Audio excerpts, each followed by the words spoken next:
Hi guys, today is Saturday, September 26th, and welcome to episode 38 of Knits and Stuff. My name is Alicia, and today we'll be talking about finished objects, works in progress, pretty things, local delights, and wibbly wobbly timey-wimey. But first, welcome to those of you that are new, and for those of you that are returning, thanks for coming back. Sorry that this episode is a little bit late.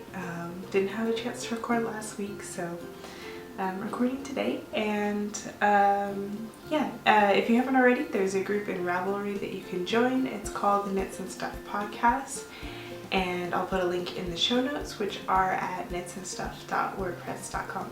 So let's get started. I have finished objects this week, yay! I spun up some Unwind Yarn Company hand-dyed swirl BFL in the colorway Black Magic Woman, and that is what it looks like. It hasn't been washed or soaked yet, but I plan to do that sometime soon, so it might fluff up a little bit. That's what it looks like. It's a 2-ply. I split up the roving into 2 and then plied the 2 together, so I just split it in half, not long ways but the other way, and just weighed out equal parts. So yeah, I came up with a 2-ply and this nice purpley pink heathered looking yarn, so that came out really nice. And then I also finished that hobbledehoy bat that I think I showed this last episode, but it was just a bonus bat of mystery fiber in a hobbledehoy order, and the colors are kind of off, but that's just a single ply. I think it was about an ounce or 2 of fiber. So I spun this up gradually in made like a gradient out of the colors in the bat. So it went from purple to green to orange to pink. So that's kind of how the bat was laid out, and I just stripped the fibers or the sections of colors and then spun them up like that. So that's how it came out. It's just a single ply. Also, it hasn't been soaked or wrapped yet, but hopefully with this one I'll do that. But yes, that is finished objects. Works in progress. So I am still working on the English embroidery cowl by Miss Lena, and it is in my Silver Shed Doctor Who project bag. And this is, I don't think I've made too much progress since the last time I showed it, but this is what it looks like. It is out of Uncommon Thread BFL Light DK in the colorway Spumoni, and see if I can get there we go. So that's what the pattern looks like. I am not even halfway through the skein yet, but these are on US 8's 5.0 millimeters, and yeah, only modification was the ribbing on the bottom, and it'll be on the other side too, so it doesn't roll over and I don't have to block it as much. But yeah, that's the cowl. And then I'm also working on the Winter Sea Shawl by Liz Avenante. So, and this is in my other Silver Shed project bag. This is a larger one that I got. And hopefully this time I'm not in the middle of a row. So here is the shawl. Let me zoom out so you can see it kind of. So it's getting kind of big. I am about halfway through the second skein now, so making progress, but it's taking a little bit longer because the rows are longer now. So that's where I was last time. And then the yarn is Verb for Keeping Warm Clover in the colorway Beach Glass, and right now I'm making the light really weird, so it's a cooler gray than it's showing up on the camera, but it is yeah, it's a 2-ply yarn, and the size needles are US 6 4.0 millimeters. found my Addies. And yeah, I think the sun is going in and out of clouds. I don't know, the lighting is changing in here as I record, so hopefully it's not too bad. But yeah, so that is knitting works in progress. And then I also have some spinning, which is kind of related to my pretty things, or one of them, this episode. But I got a Acreworks drop spindle. They do 3D printing and it comes with a little cap. So I got the, I think they're not interchangeable, but just custom sizes, so you can get your length of shaft and you can get your size of whirl. So I got two different sizes, the small one and the large one, and then I just got one shaft to test it out and see if I liked it, which I do. I really like the spindle. It spins really evenly and consistently, and it doesn't because of the way the weights are, especially well with the larger one, it spins for a while, so I don't have to pick it up and spin again while I am drafting the yarn. So, but this is the Ursa Major colorway of the Hobbledehoy batlings that I got. So I think what I'm doing is spinning up each. I'll spin up the batlings and then spin up half of them. So this is what they look like. I'll spin up half of them and then take it off the spindle and then spin the other half and apply them together. I think that's what I'll do. So yeah, the colors are really bright on the camera. They're not as bright as they are showing up, but they're still pretty bright. But I really like it. The colors are very pretty and the spindle is really fun to spin with. So if you haven't tried one of these Acreworks bobbins yet, I highly recommend them. They're really fun. Did I say bobbins? I meant spindles. I do have a bobbin from them though.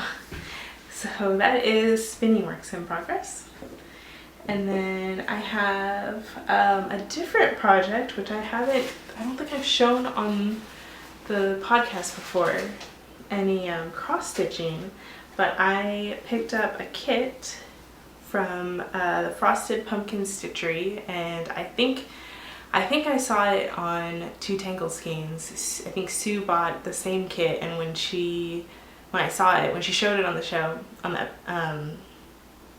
I saw it and I was like, I have to have it. So it was a Stitches West exclusive pattern. So I don't know how long it'll be available for, but it's the Fibery Friends Sampler Kit, and this is what mine looks like so far. I am just almost done with the alphabet part, but it's a circular design. I don't have the pattern printed out, but I'll link to it in the show notes. But it's a circular design and it has like people and sheep and I think there's an alpaca in there and a bison and like knitting and spinning and different patterns on there. So I figured it was very appropriate to get something like that. So yeah, I've been doing a little bit of cross stitching, and let's see, as you can probably see that the fabric is kind of sparkly. So I wanted to get the kit so I would get the fabric, and it comes with all of the different colors that you need and needles. And then I bought the Q frame separately so I could use it. I usually use the embroidery loops, but Karen from Round the Twist was talking about the Q frame and how it's really easy to use, and you can twist these to make the fabric taut, and then when you're not using it, then you can twist them inward, and then there won't be any tension on the fabric. So that was pretty cool. That was the selling point for me. So yeah, so I've been working on this, and I don't know how long it will take, but it's been fun doing the kit, and they have so many cute designs on there, and right now they have all the Halloween ones, so they're fun to look at. But yeah, so that's the Fibery Friends sampler from Frosted Pumpkin Stitchery, and that is all of my works in progress. Oh, this is also part of Pretty Things because it's new. But oh, and it came in this cute envelope with they had a stamp on here but I don't have, I tore it open. I couldn't wait. I was gonna open it on the podcast, but I couldn't wait because I wanted to start working on it. So yeah, that's all of the works in progress. So that would bring us to pretty things. And I already talked about the spindle and the cross stitch. So there used to be a yarn store in downtown Berkeley. Well, I guess north of downtown Berkeley, the Gourmet Ghetto area where kind of where Cheeseboard is. And there's this cute little yarn store that I never went to until they were closing because I never got a chance to go out there and check it out. But when they were having their closing sale, I picked up some things. Oh, and they're called Scala yarns. And it was too bad they were closing because they were a really nice shop, but I imagine it was hard to stay in business in that area. So but yeah, I picked up some things on the closing sale, and I'll try not to make too much noise. This is Pigeon Roof Studios Gradient Mini Skein set, and it's in the colorway Aquatic. Sorry about the crinkling.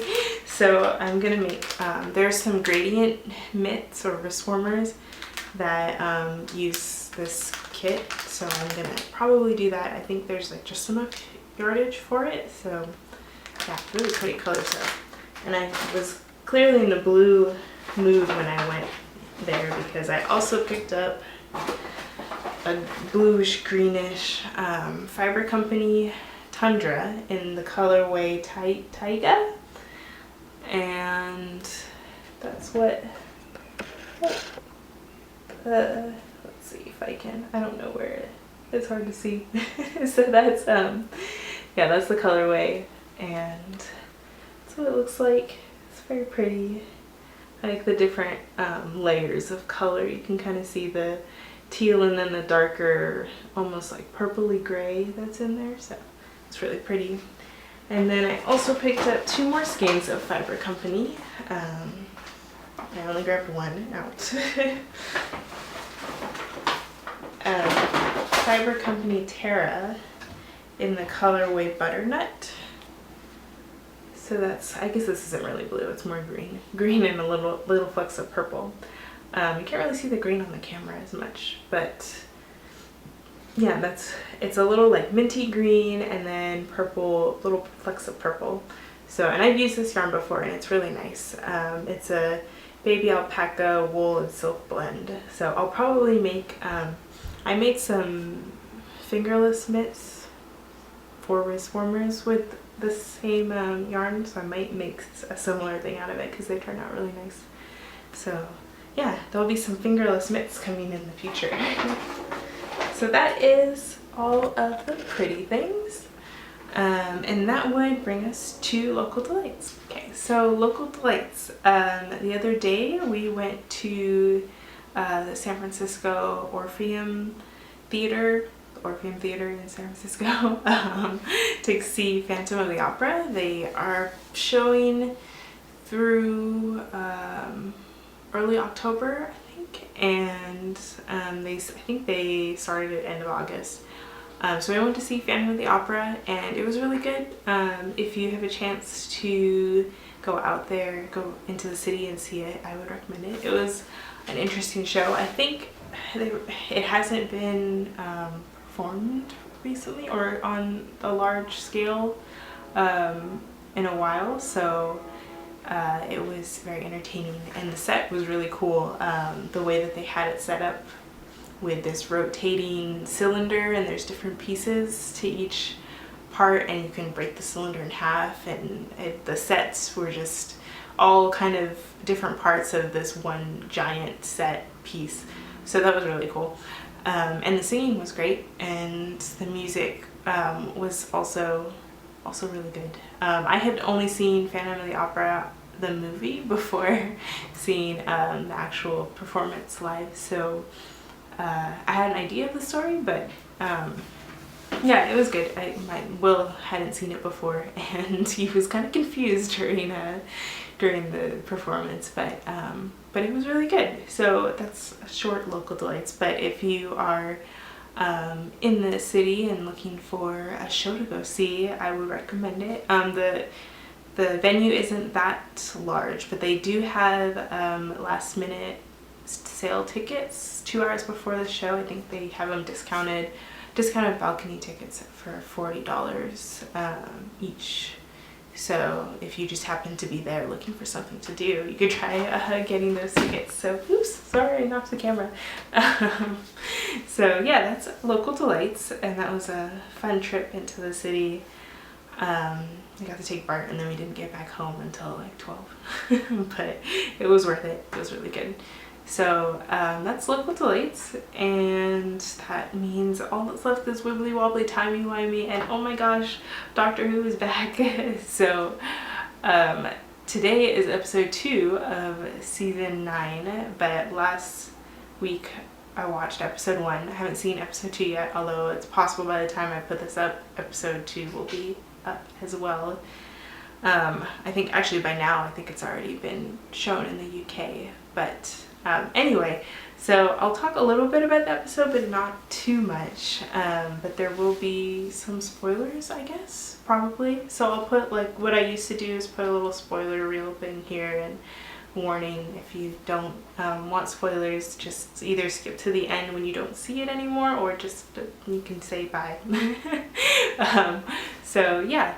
Doctor Who, episode 1 was called The Magician's Apprentice, and we got to see Peter Capaldi run into, or bring the TARDIS to a kid that was stuck in the middle of a war, and he was going to save him until he heard what his name was, which was Davros, and the creator of the Daleks, and the Doctor got really conflicted. And kind of messed things up, it seemed like.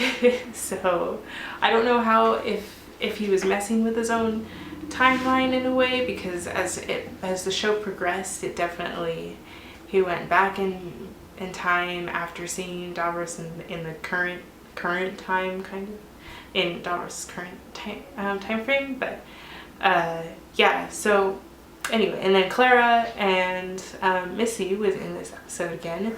And Missy actually looked for Clara and went to go look for the Doctor. So it was an interesting episode. We got to see the Doctor as this kind of crazy party guy. He came out on a tank in medieval times, playing a electric guitar and wearing some sunglasses, and basically throwing himself a party in medieval times, which was interesting, and I guess a different part of his personality, which I mean, I don't know if any of the older Doctors were like that, as crazy as he seemed, but Clara was saying that it was very strange behavior, and then I think it was either the Doctor who said it or Missy that were saying he's a combination of everyone now that he knows he's gonna die, which because he had a confession thing that he made. Anyway, it was a lot of stuff going on in the episode, and it ended with a cliffhanger, so that's why today's episode is really important to find out what's going to happen. But I was thinking about the title of the episode, The Magician's Apprentice, and I might just not be remembering all of the episode, but I was wondering who was the Magician's Apprentice and what they were referring to, because I was wondering if maybe it was supposed to be like Clara and Missy, because stuff happens to them and they basically apparently die, but then they clearly cannot just like die the way they did. So yeah, so I wonder if Missy's kind of like the magician, Clara's supposed to be the apprentice, or if the Doctor is supposed to be the magician and maybe Davros is the apprentice. I don't know. It's an interesting title, because I didn't really catch what it was referring to, and normally the titles are a little more obvious. So maybe it'll become clear in the next episode, which is something. I don't remember the name of this episode, but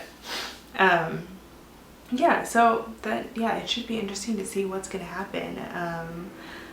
Yeah, I don't know, it was an enjoyable episode though, and I don't know, let me know what you guys think. if you saw it, or you guys should watch Doctor Who if you haven't. But yeah, I think that's pretty much it for Wibbly Wobbly Timey Wimey, and that means that's pretty much it for the episode. I don't know, I guess I'll try and record next week too, and then post it shortly and hopefully get back into the schedule of things.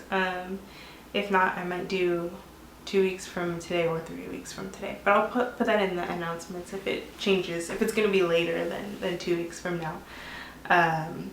So yeah, social media stuff, I'm Eliana Knits on Ravelry, Unperfect529 on Twitter, Instagram, Pinterest, everything else. And don't forget about the group Knits and Stuff podcast on Ravelry, which will be linked to in the show notes at knitsandstuff.wordpress.com. So that's it. Thanks for watching. Bye.